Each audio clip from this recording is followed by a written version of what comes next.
In autumn 2000, this family home in Carcai, Cornwall, bears witness to one of Britain's most shocking crimes. Police find the bodies of Lesley Ford and her 4 eldest children buried in the woodshed in the garden and in a field near the family home. They uncover a dark taboo of domestic abuse, but have only one suspect, Lesley's husband, Lee Ford. It was a family home, and what had happened to them had been done by someone that they trusted. It was so hard that I was here and I didn't know where my family was, and I just couldn't do nothing about it. I can't imagine that each of those children, one by one, wouldn't have realised that they were walking into their death. By any standards, this was an enormous and pitiful tragedy. It was a tale of true horror.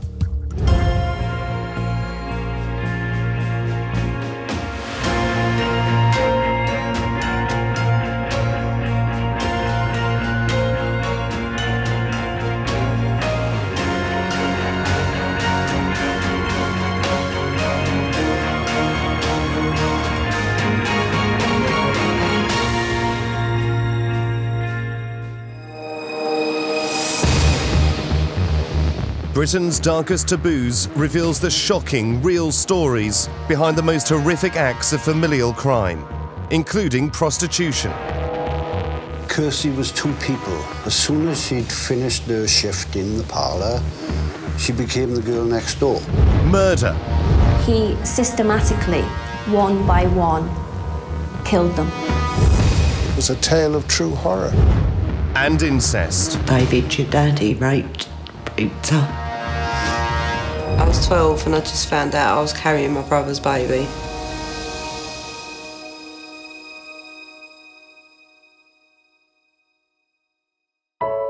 Lesley Ford grew up in Telford, one of 3 siblings. At the age of 18, Lesley meets local man Michael Tranter.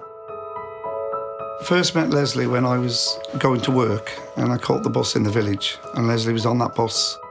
She was working in an old people's home in Wellington when she met Mick.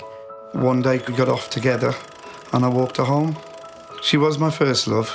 She was absolutely brilliant and I was over the moon.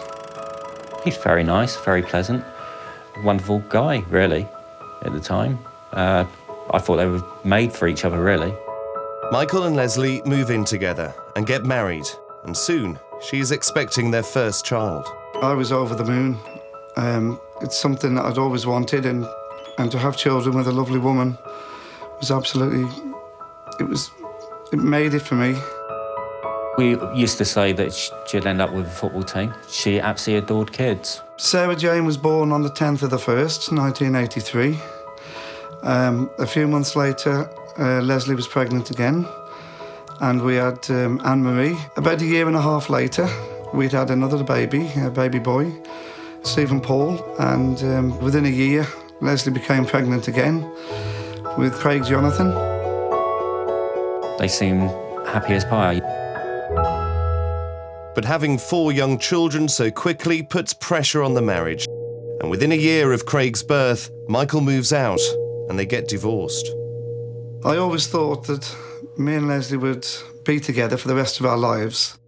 And I couldn't imagine that a year down that line that and we'd actually split.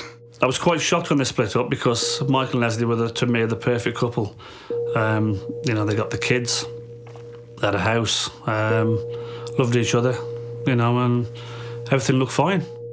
In 1990, a year after her divorce, Lesley meets a labourer from Telford, Lee Ford.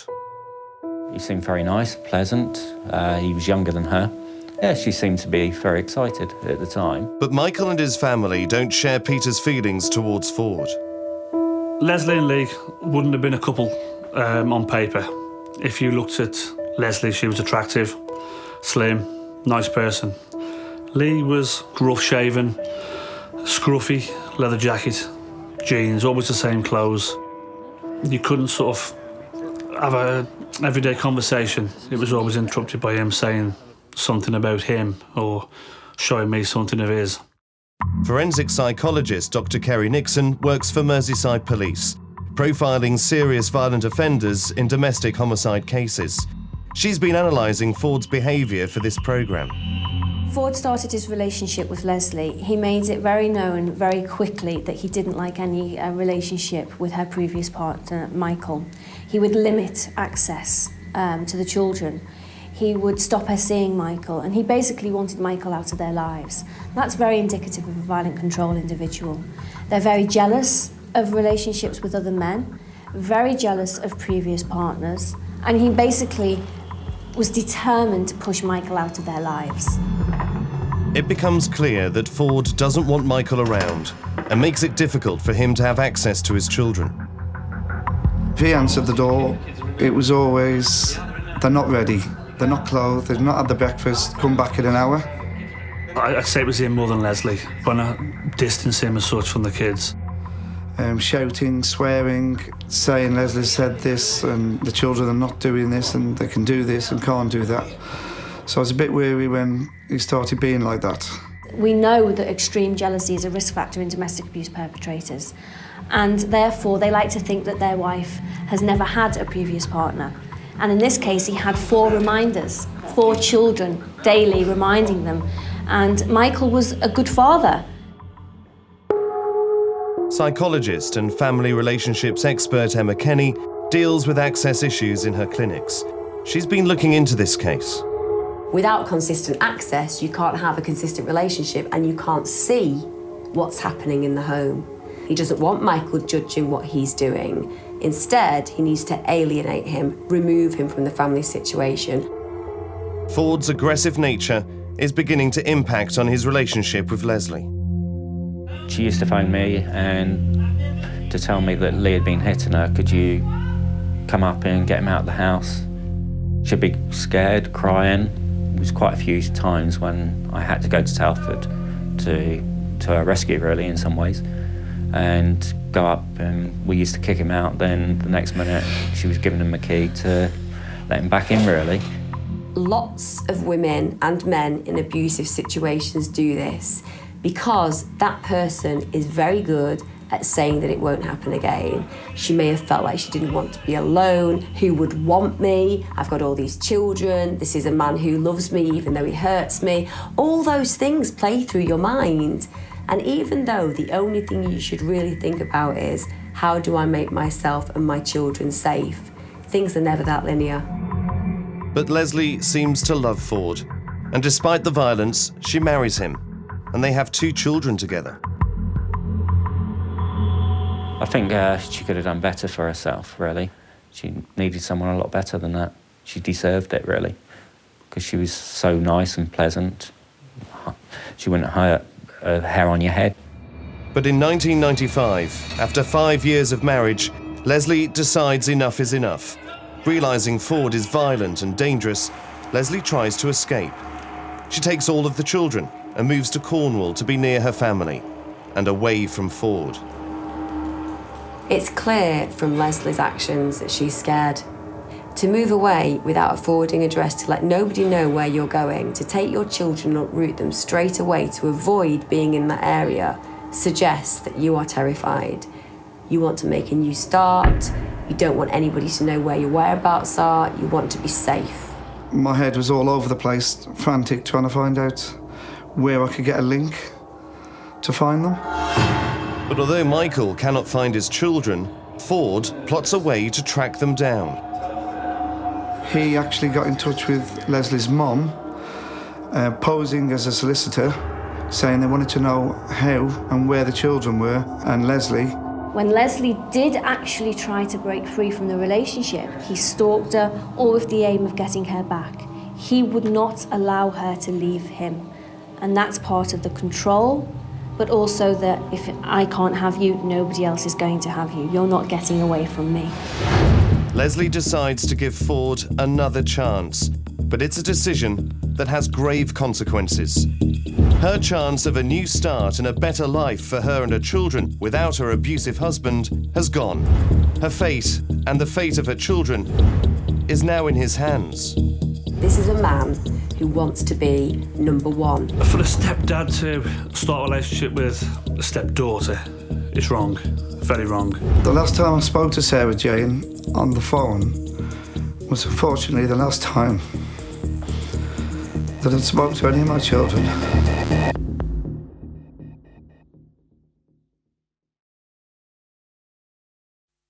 In 1995, Lesley Ford decides to take back her abusive husband, Lee Ford. They make a fresh start and set up home in Carnkai, a small hamlet in Cornwall, with Lesley's 6 children, the eldest 4 being from Lesley's previous marriage to Michael Tranter. Lesley taking back a violent man may have seemed the worst decision to take. From her point of view, this is a man who says he's going to change, says he understands what he did was wrong, has followed her to a completely new place, begging for her to take him back. She starts to think the old cliche, maybe he's changed, and that's enough to give it another go. I think it was a love-hate relationship, really. There must have been something there. This is a pattern that we see all the time in domestic abuse relationships. And often it's because the victim at that point has become so low in their self-esteem that it's very easy for the perpetrator to manipulate them and get them back. But Ford is not a changed man. In fact, his abusive behaviour escalates, and he starts controlling Lesley all over again. He used to be very possessive. He chose all her clothes, what she had to wear. She wasn't allowed to wear what she wanted. Ford is very indicative of a violent control individual that I found in my research and the work that I've done with domestic abuse perpetrators, in that he is very emotionally abusive to Lesley. But Lesley finds strength in her role as a mother and from her strong relationship with her children, something Ford resents, according to psychologist Emma Keri. What we know from Lesley's relationship with her children is that they were paramount in her life. She focused primarily on them. Ford did not like that. We know he started to withdraw and isolate himself. He spent periods of time drinking in the pub, and he started to build up resentment, frustration and anger towards Lesley because he was not being put first. This is a man who wants to be number one. Ford seems to be very detached from the family. He says that he would have to spend time watching television in the garage because the children wanted to watch their programmes on TV. So rather than being involved in family life and happy to be involved in family life and happy to be allowing the children to watch what they wanted to watch on television, he removed himself from the family and became more isolated and more engaged in dysfunctional activities, taking drugs and drinking more, which would have escalated the negative feelings that he was having. While Lesley and Ford's marriage appears at rock bottom, the father of her 4 eldest children, Michael, is over 200 miles away in Telford and has no idea where his children are, as Lesley cut off all contact with him 5 years earlier at Ford's request. Michael was a loving father. The idea that another man is preventing you being with the children that you adore, it must be the worst situation for anyone to face. He feels redundant, he feels he has no rights and responsibilities to these children. He ultimately feels like there's nothing he can do, powerless and helpless. And in a way, that's exactly his position. It was so hard that I was here and I didn't know where my family was. And I just couldn't do nothing about it. The domestic abuse behind closed doors is beginning to have an impact on the children. The eldest 2, Sarah Jane and Anne-Marie, are students at Helston School, near the family home. Anne-Marie was in my PE group. She was a very quiet girl, quite difficult to get to know, and it was made worse by the fact that she had quite a poor attendance record, so she often missed lessons. She didn't let people in. She made it really difficult for people to get to know her. It was almost a protective thing. There was something that she was trying to hide. So there was a feeling that not all was well.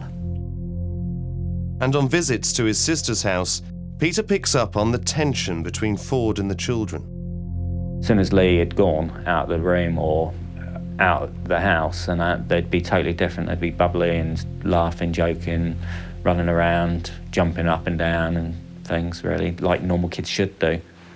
So he was very controlling over the kids, I think, as well. And Ford is particularly overprotective of 17-year-old Sarah Jane. When they went out, she went out to discos, he would be there to pick her up, to make sure she didn't have a boyfriend. If it had been my brother, the kid's natural dad, I'd have said he's looking out for his daughter. But for him to do that, having now know what we know, then obviously he was trying to ward off anybody else going there, as in boyfriend material. But Ford's feelings towards Sarah Jane are not of an overprotective stepfather. The truth is far more disturbing. In the May, Lesley phoned me. She was worried about Leigh Ford. I understand that Lesley, the mom, had found them in bed together. Peter decides something needs to be done, and in May 2000, he gets in touch with Michael for the first time in more than 5 years. She was crying her eyes out, and I said, look, leave it with me. I'll sort something out. Michael, the kid's first father, I got in touch with him because I was concerned about the kids. Told him the situation and what Lesley told me, what she thought might have been happening, and asked him if he could do anything about it. Michael has been desperate for any contact with his children, but it's not the news he was hoping for. When Michael hears about Ford and Sarah Jane, he tracks his daughter down and calls her at a place of work. She actually came to the phone and I said, "This is your real dad, Sarah Jane. Can I speak to you?" And unfortunately she said she was busy and she put the phone down. If she'd have gone back home and said to her mom and to Leigh, my dad's been in contact, I think he might have been aggressive towards them, knowing that, like, my brother had actually found his kids and could be coming back into their life, and he wouldn't have liked that one bit. Well, often with domestic abuse perpetrators, they are extremely jealous, that can make an offender start to think things that aren't true. It's these ruminations in their head that get progressively worse. So the fact that Michael was starting to come back into Lesley's life, he was extremely jealous of this and may have started thinking things were going to happen. Ford is furious Michael knows about Sarah Jane and calls Peter to confront him about getting in touch with Michael.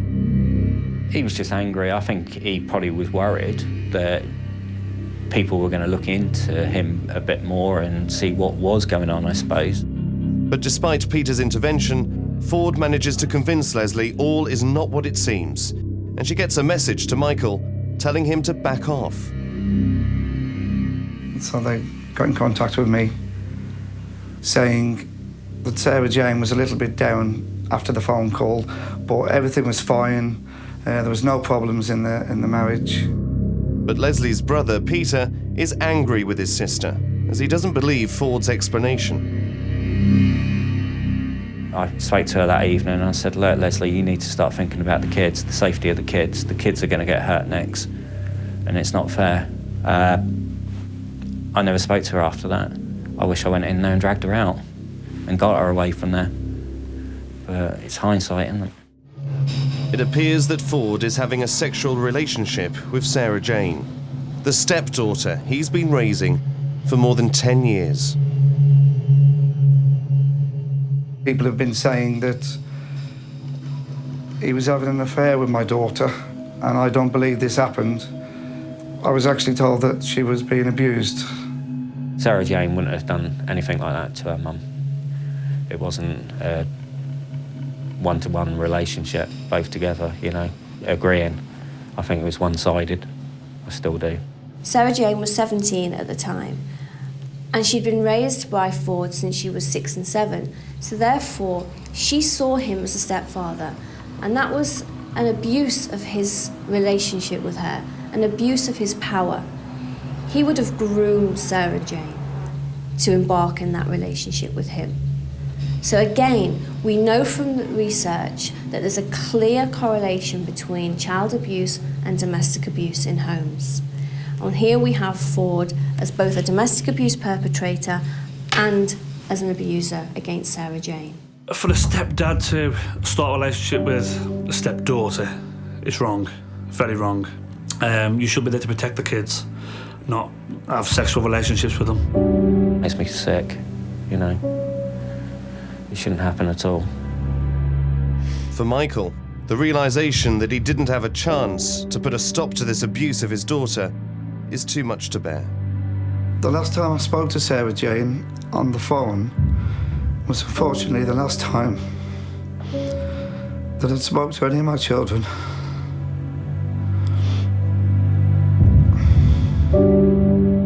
In the summer of 2000, Peter cuts ties with Lesley after issuing an ultimatum. Lee kept phoning, wanting me to talk to Lesley and to phone Lesley, and I said, no, not while she's with you. I said, that's it, Lee. It's about time she started thinking of the kids, not you.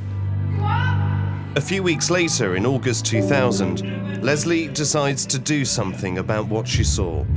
She makes the decision to leave Ford. At this point, she's going to take action. There's one thing hurting her, but there's a very different thing hurting her children. So she seeks legal advice. She goes to her solicitors, she asks for an order to be taken out to restrain him from contact, and she starts the process of getting her life back together. Dr. Keri Nixon believes Lesley's actions are a catalyst for a horrific series of events. With this case, we can see trigger points that seem to tip it over the edge. And with Ford, he's got all those background risk factors in terms of violent control. He's got the emotional abuse, he's got the physical violence, the threats, etc. But Lesley is determined to expose Ford's abuse and leave him, taking the children with her. One night at the end of August 2000, she finds the courage to confront him. An argument ensues, and we've got all the background risk factors combined with these trigger points, combined with the argument, and it all comes down on Ford. He knows it's going to come out about Sarah Jane. He knows that the community and people who know him are going to know the details of what he's been doing to Sarah Jane, and that culminates in what happens on that night. Lesley and her 4 children are never heard of again. Lee Ford is about to commit the most shocking crimes imaginable. I mean, our focus was always on Lee Ford. There was never a look at anybody else. It was just a question of, where's the family? I can't imagine that each of those children, one by one, wouldn't have realised that they were walking into their death. By any standards, this was an enormous and pitiful tragedy. It was a tale of true horror.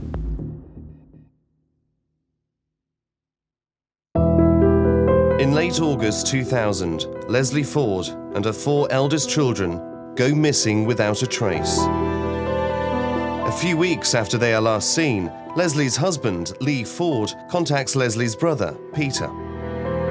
Lee Ford phoned me back and said, put your sister on, I know she's with you. And I said, she's not with me, Lee. Where is she? What's happened? And he told me that they had a row over money and things like that. Then the next minute, this car had turned up and she got in it with the 4 kids and went. But Ford's explanation doesn't ring true. And I said to him, I can't understand her leaving without the 2 younger kids. And he said, I wouldn't let her take them. There's no way that she's having my kids. I knew something had gone on, although I didn't want to believe it.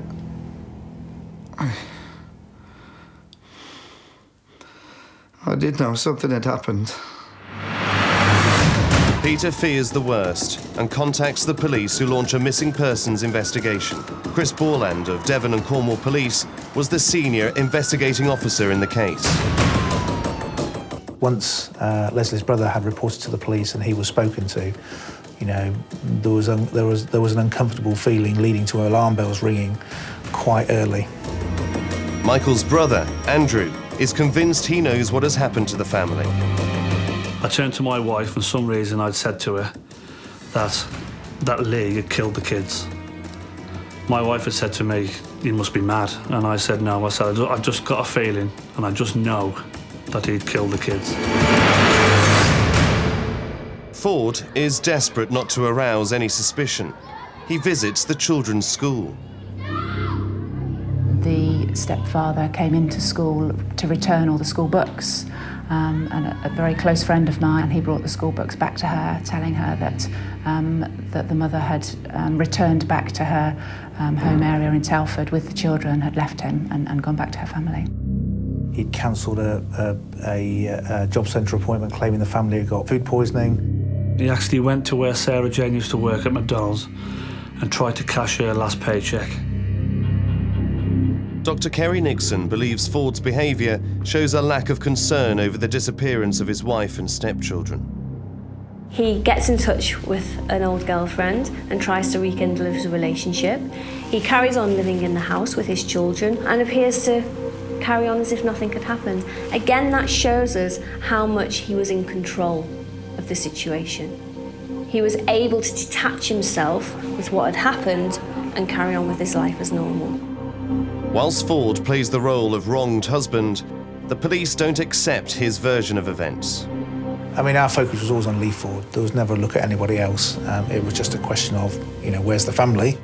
The police went to Leigh Ford's house on the Saturday, and I spoke to the police after that, and he had his suspicions because Leigh had put all these cameras around the house. He was probably also very paranoid, and we can see that by the fact that he installed CCTV cameras.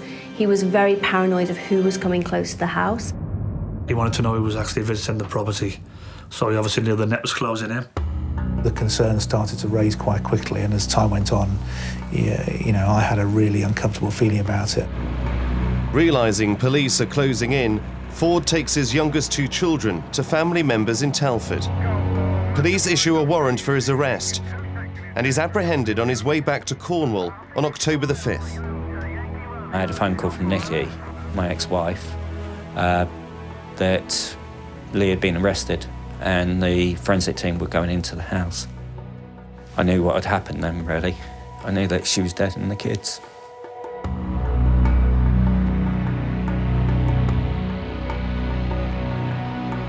Ford is taken to Cambourne police station to face questioning. It was about 10 o'clock at night when one of the officers told me he'd been arrested, and quite soon afterwards they put their head round the door and said that he'd admitted killing his family and had told us where the bodies were buried.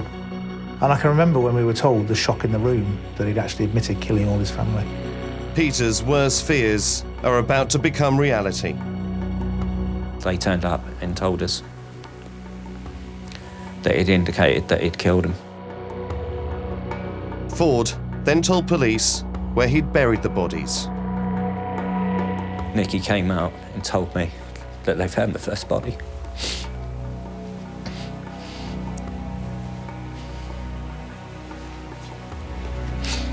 They then told me that they had found the three bodies and where they were in the shed at the back of the bungalow. They had found Lesley's body, Stephen, Paul and Craig Jonathan's body in the shed.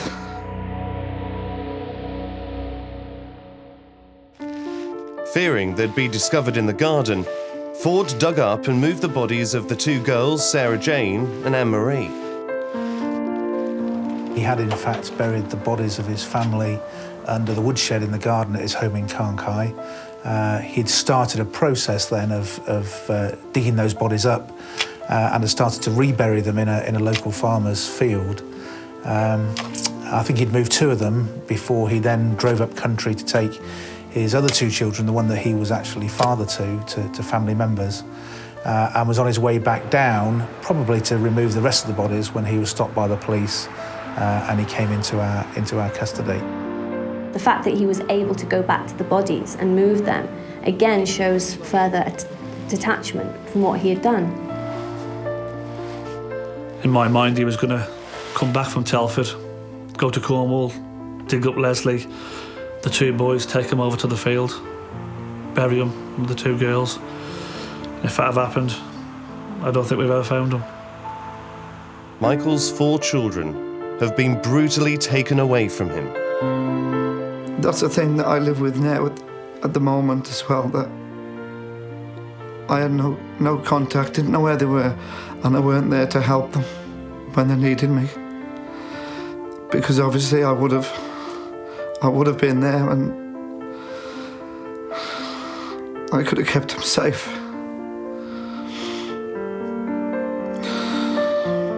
to know that somebody has stolen the lives of the children that you created. Terrifying, overwhelmed, confused, guilty, lost, afraid and helpless. Just a cataclysm of horror. And for Peter, the loss is immense. There's a big part of you being taken away, really. Big chunk of you, really, gone. A few days after the bodies are discovered, Michael and his brother visit the home in Carnkey. One part of me was thinking they were so lucky to be where they were and have such a beautiful surrounding. But then obviously the other side of me wishes they'd never gone down there and never met the evil monster. I went round the back. I wanted to see where he buried Lesley and the children. We had a look around the house from the outside, seen all the kids' toys on the lawn, the tractor, football, etc. It was a family scene, and to see toys outside, to go into the children's bedroom and see one of the boys' bedrooms with a Manchester United shirt on the wall, as I recall, I think that will always stay with me. And the bedroom was as if they'd just left it. It was a family home, and what had happened to them had been done by someone that they trusted and should have been able to feel safe with. But how did Leigh Ford kill 5 people in this family home and keep the bodies hidden for a month? QC Nigel Pascoe is the prosecuting barrister in the case. Each victim died without any conceivable justification. By any standards, this was an enormous and pitiful tragedy. It was a tale of true horror. Leigh Ford confessed to killing Lesley and the children in a 24-hour period in August 2000. We found that out over the 24 hours why he killed the kids and Lesley, that he beat Lesley with a baseball bat. They had a row. We think it's over Sarah and Jane and him, and he beat her around with a baseball bat. And she was in the bedroom, as far as we know. Then he went out into his garage. There was a piece of rope, and he took the piece of rope back in with him and strangled Lesley with it. But Ford isn't finished there. The 4 stepchildren he has brought up for more than 10 years are to be his next victims. And then he chose to kill the children one by one, coming up behind them with a length of rope. And as I say, did so in such a way that he left few marks on their necks. So it was, as the pathologist said, an efficient form of killing. He garroted them. The police did say that he'd researched it on the internet quite a bit and how to kill him. He systematically, one by one, killed them. Coldly killed them. He seemed to be in control.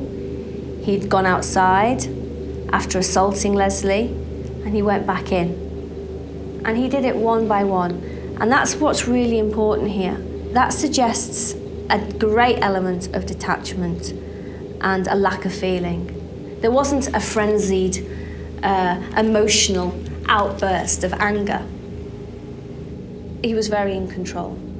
He may well have snapped when he killed Lesley, but then to cold-bloodedly and systematically kill the children individually in the kitchen, you know where you're going to be able to claim that that's a crime of passion then. That was quite calculated and chilling. So many things play around your mind. Did they know? Were they aware that he was doing that to each of them? I can't imagine that each of those children, one by one, wouldn't have realised that they were walking into their death. The thought of it even now is still in my head, and it always will be.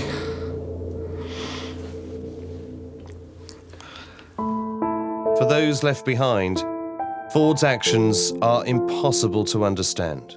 He brought the kids up for practically nearly 11 years. And I don't know how anyone could do what he did to them, really. I don't think he had any feelings now, really, towards any of them in some ways. He couldn't have not to do what he'd done. He couldn't have thought much of what he had, because how could you do that? And only an evil monster could do that. But why did Ford spare his two youngest children? Potentially that he had completely different feelings and bonds to his own children, which again, we can see in his previous behaviour towards Sarah Jane. You know, he systematically abused and groomed Sarah Jane into a sexual relationship. He showed very little love and attention to Lesley's children. They were Michael's children. There was a completely different bond between his children and Michael's children. As the country looked on in horror, Ford faced justice. 33-year-old Lee Ford arrived at Truro Magistrates under police escort. It's alleged that between the 26th of August and the 5th of October, he murdered his wife, 36-year-old Lesley Ford. He's also accused of killing her 4 teenage children between the same dates. But incredibly, he pleads not guilty, and a trial date is set. This is not a crime of passion, but of calculated savagery. I have never known anything like it before.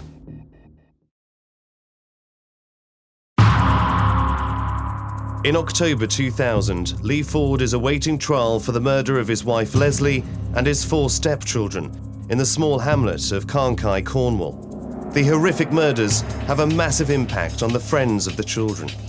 They were distraught, students, and I think it's also because it was just too close to home. I think it suddenly made them realise that actually, you know, it could happen to any of us, and the fact that it happened inside their family home with their own family, it shattered their foundations. It really wobbled their foundations, and the things that they had been brought up to believe in, the strength of the family and the commitment of the family, all kind of counted for nothing, really.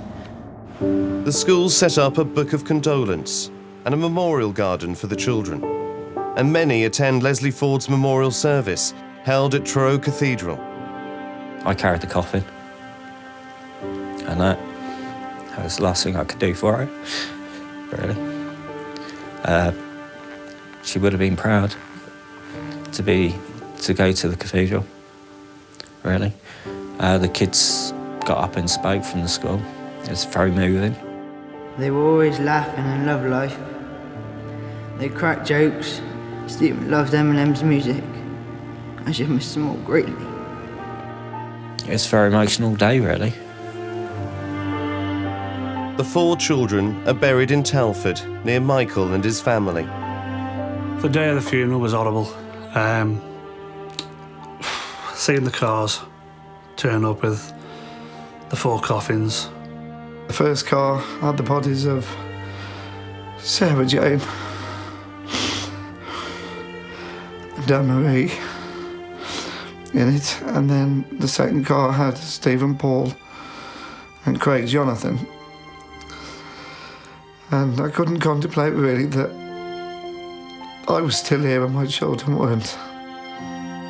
Went into the church, come out, buried my 2 nieces, 2 nephews.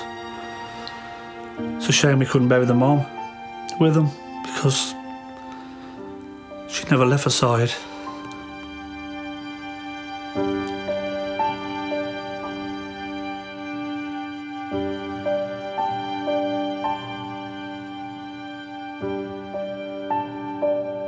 Meanwhile, Lee Ford is still pleading not guilty. We often see the same with violent offenders and people who have killed their partners.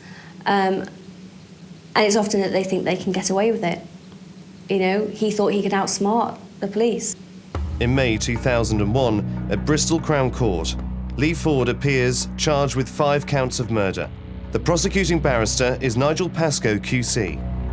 In court, we try to keep the emotion out of it, but in this case, inevitably, what pervaded the atmosphere was a sense of horror.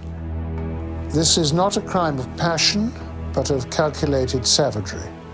I have never known anything like it before. But at the last minute, Ford changes his plea to guilty.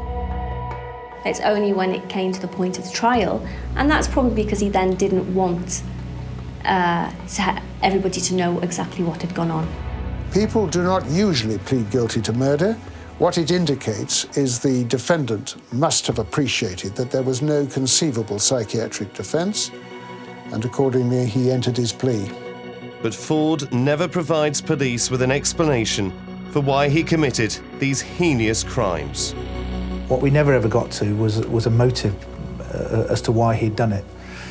Fair amount of speculation as the investigation went on. Supposedly there'd been a sexual relationship with the oldest girl in the family, the 17-year-old girl. Was it that with the potential of his wife and children leaving him, that would come to light? I think we've all speculated that may have been the reason, but we never did get an explanation for it. Ford tells police that he flipped after Lesley threatened to stop him having access to his children. But forensic psychologist Dr. Keri Nixon believes that was one of a number of key trigger points that tipped Ford over the edge. He thought his life was falling around. He thought Lesley was leaving him, Michael was back in the life, and most importantly, at that point of that particular day, he was going to be named and shamed in his eyes as somebody who'd taken advantage of his stepdaughter. And that was probably one step too far. Peter Wyatt attends court, coming face to face with Ford for the first time since the murders. I can picture Lee standing there in court, even now. And that's nearly 13 years ago, really, in court.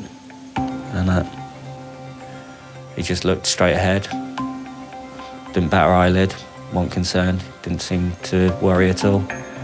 There was no remorse at all, ever. I hate him. I hate him. On the 24th of May 2001, the judge sentences Ford. Lee Ford was convicted of the murder of his wife, Lesley, who was aged 36, and her children, Sarah Jane, 17, Anne-Marie, 16, Stephen, 14, and Craig, 13. In consequence, he received 5 life sentences and a tariff of 27 years. 5 life sentences is absolutely right, and I hope he's inside for a very, very long time. But for some, Ford's sentence is not enough. I have to keep him. I have to keep a roof over his head. My taxes, I still pay for him to be alive. I pay for his food, his drink. Why should I, after what he's done to us? He should never, ever be released. He should be hung. Should be hung.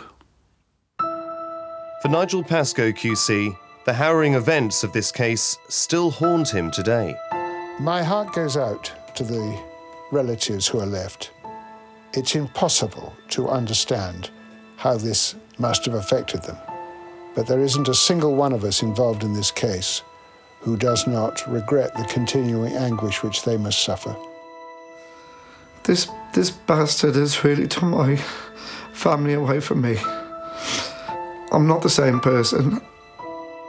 I still seem to pay my brothers in when it comes to birthdays, Christmas, etc., things like that. It's still hard for him, still hard for everybody. Kills you, really. Kills the whole family, really, doesn't it? In some ways. Because Lesley was the main part of the family, really, and the kids.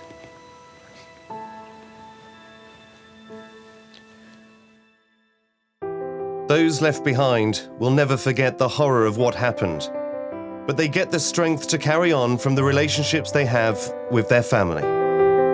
Me and Michael are close. It's brought us closer together. It does get easier, but never forgotten. For Lesley's brother Peter, the only way to deal with his loss is to remember the good times he shared with his sister. How do I remember Lesley? When we were younger. And when she was with Mick, really. I try not to think of the rest of the time. Just think of the good times, really. Michael finds some comfort in the book of condolence given to him by his children's school. There's another one here to Craig and family. We'll always miss you loads. We'll never forget you. And you always bring a smile to our faces. Lots of love from Sam and Ben. There's one here. Anne-Marie, you were such a kind person, always happy and smiling. And we will all miss you. From my friend Anne. More than 10 years have passed since the murders, and the pain is still raw. But Michael believes the spirit of his 4 beautiful children and their mum lives on. I've got their memories, and it does get me through the day. Seeing them and knowing that they're still there with me.